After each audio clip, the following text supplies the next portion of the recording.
Boa noite. Boa noite. Aqui quem fala é o Rico Guimarães, né? Professor da Rede Estadual de Ensino do Rio de Janeiro.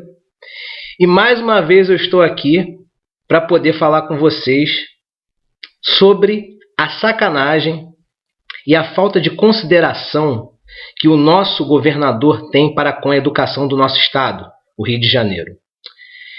Levando também em consideração a repercussão positiva do vídeo da professora Amanda Gurgel e levando em consideração também o esclarecimento que a sociedade fluminense necessita para entender o porquê que a nossa educação está num caos, eu venho aqui fazer algumas revelações. Primeiramente, a professora Amanda Gurgel se referiu que o salário dela no estado do Rio Grande do Norte é de 3 dígitos e que era de mais ou menos 900 e poucos reais. O salário de fome do estado do Rio de Janeiro, do professor do estado do Rio de Janeiro, também é de 3 dígitos, professora Amanda Gurgel. Mas verifica só o valor. R$ 681,44 líquidos, perfazendo o valor bruto de R$ 762. Ou seja, a senhora professora Amanda Gurgel, que teve toda a razão de expor, né, tudo de ruim que ocorre na educação do estado do Rio Grande do Norte, certo? Não imagina que nós aqui do estado do Rio de Janeiro, estado que vai abrigar as Olimpíadas de 2016 e estado que vai abrigar a sede da próxima Copa do Mundo, que nós nesse estado ganhamos o salário de R$ 762 por 16 horas semanais de trabalho. E, como já mostrei anteriormente e volto a repetir, R$ 681,44. Certo? Bem, para poder sobreviver, eu necessito de ganhar um pouco mais. Então eu faço a gratificação por lotação prioritária, a popular GLP, que é conhecida no nosso meio como a hora extra, que nós fazemos para poder complementar nossa renda e poder também preencher as lacunas de disciplinas das quais somos habilitados e que os alunos do estado não possuem nas suas escolas.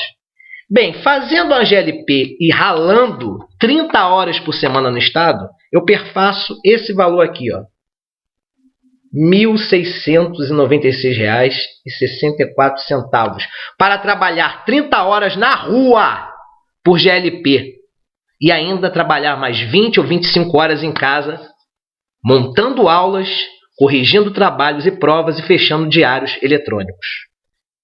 Bem, no tocante à questão da professora Amanda Gurgel, primeiramente gostaria de parabenizá-la, tá?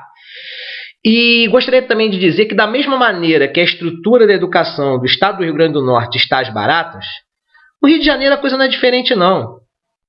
Com a realidade de que o estado do Rio de Janeiro tem uma receita e um PIB muito maiores do que o estado do Rio Grande do Norte. Mas ainda assim, o nosso desgovernador Sérgio Cabral, tá, não tendo a educação como prioridade e jogando a parte da educação nas mãos de um burocrata incompetente, o senhor Wilson Risolha, tá?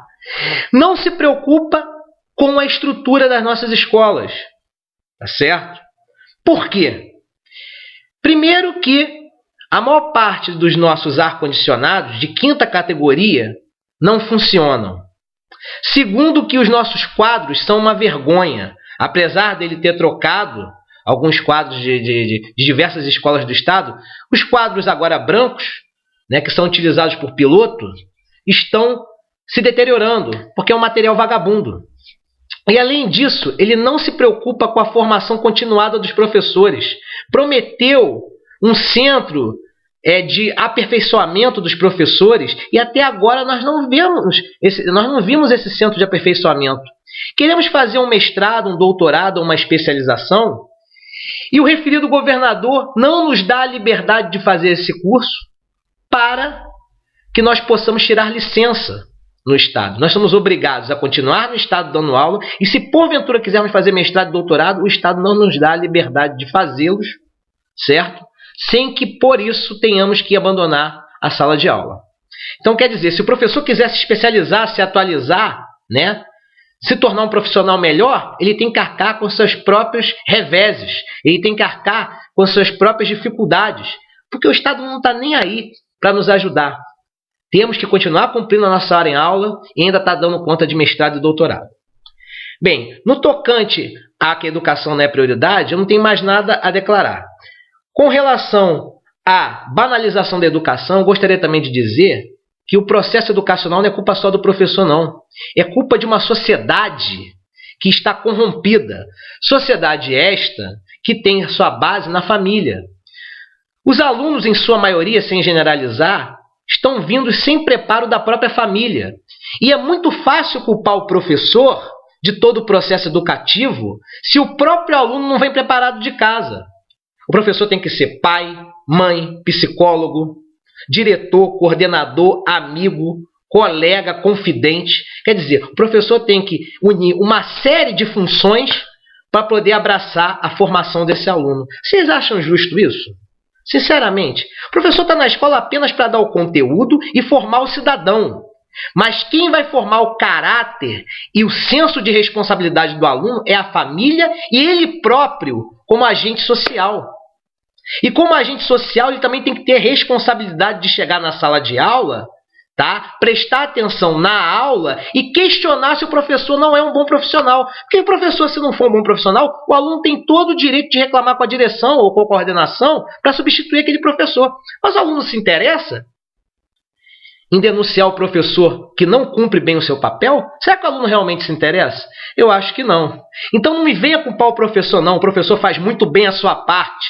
Tá? E mesmo aqueles que não são bons profissionais não podem responder por uma grande maioria de profissionais honestos, dedicados e que lutam incessantemente para montar aulas interessantes, atraentes e que passe a esse aluno um mínimo de dignidade de conhecimento. Então cobrar só do professor é muito fácil. Cortar a corda do lado mais fraco é muito fácil. O cliente, que é o aluno, não tem nenhuma culpa. Ele é perfeito. O professor que é realmente o grande culpado. Não me venham culpar os professores, não. Os alunos também têm culpa nesse processo, assim como as famílias, as direções das escolas, o secretário de educação e, consequentemente, o governador do estado. Todos nós somos culpados no processo educacional. Eu não estou isentando a culpa dos professores, não. Existem maus profissionais na educação. Eu sei disso. Mas jogar toda a culpa nas costas do professor é uma hipocrisia, porque nós não temos alunos preparados. Nós vivemos hoje não só uma crise social, mas principalmente uma crise cultural. Nós temos alunos que vivem uma realidade social difícil, sim, e isso também contribui para o processo educacional. Nós sabemos que uma realidade social ruim acaba contribuindo para que o aluno não tenha um bom desempenho na escola. Mas, antes de tudo, nós temos uma grande crise cultural na sociedade. Crise esta que faz o aluno não ter um mínimo de valores, de ética e de moral para se portar na sala de aula. E aí é o professor que tem que cuidar desse aluno como se fosse um pai, função que os próprios pais deveriam ter. E para encerrar, né, acabando com essa ideia do professor super-herói, eu gostaria de conclamar o nosso governador Sérgio Cabral para que tenha um mínimo de dignidade e vergonha na cara e nos pague um salário melhor. Que não tenhamos que nos matar em GLP. Porque se nós tivermos um salário melhor, nós teremos menos turmas, possibilidade de montar melhores aulas, estrutura pedagógica mais eficiente e ainda assim teremos como consequência disso um aluno melhor preparado e melhor dignificado para os desafios do futuro. Tá? Encerrando também, eu gostaria de falar da pedagogia do faz de conta, que chamam de pedagogia inclusiva. Uma pedagogia nociva que só serve para excluir o aluno no futuro. Eles querem aqui no Estado que eles nivelem as aulas por baixo. Você da sociedade concorda com isso? Que nivelemos a aula do seu filho por baixo? O seu filho tem culpa que existem alunos na sala de aula que não conseguem ter um acompanhamento intelectual igual ao dele?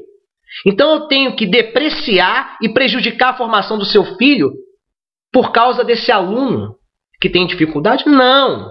Não devemos deixar os alunos que têm dificuldade de lado. Claro que não. Temos que criar mecanismos pedagógicos, Tá? Temos que diversificar a aula e tentar inserir esses alunos que têm mais dificuldade dentro do projeto de aula, mas não se esquecendo que temos que nivelar por cima a qualidade da aula. Porque amanhã, esse aluno que é brilhante e está na escola estadual, numa escola pública, não vai ter condições de disputar com o filho da elite, porque o filho da elite teve uma escola privada com um mínimo de estrutura e de qualidade de ensino.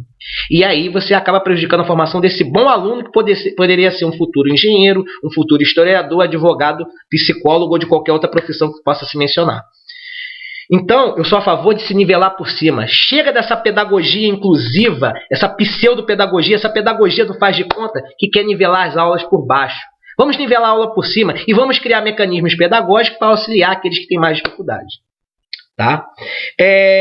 Para encerrar, eu gostaria também, estou tentando encerrar, mas não consigo, porque sempre vem uma ideia à cabeça, eu gostaria também de parabenizar a professora Amanda Gurgel e gostaria de convidá-la para trabalhar no estado do Rio de Janeiro para ganhar essa miséria de R$ 681,44. Pergunto ao senhor pai de aluno, o senhor espera da escola do seu filho, certo? O senhor espera da escola do seu filho um bom profissional bem qualificado com esse salário? Essa é uma pergunta que eu deixo no ar. Bem, gente, muito obrigado. Boa noite.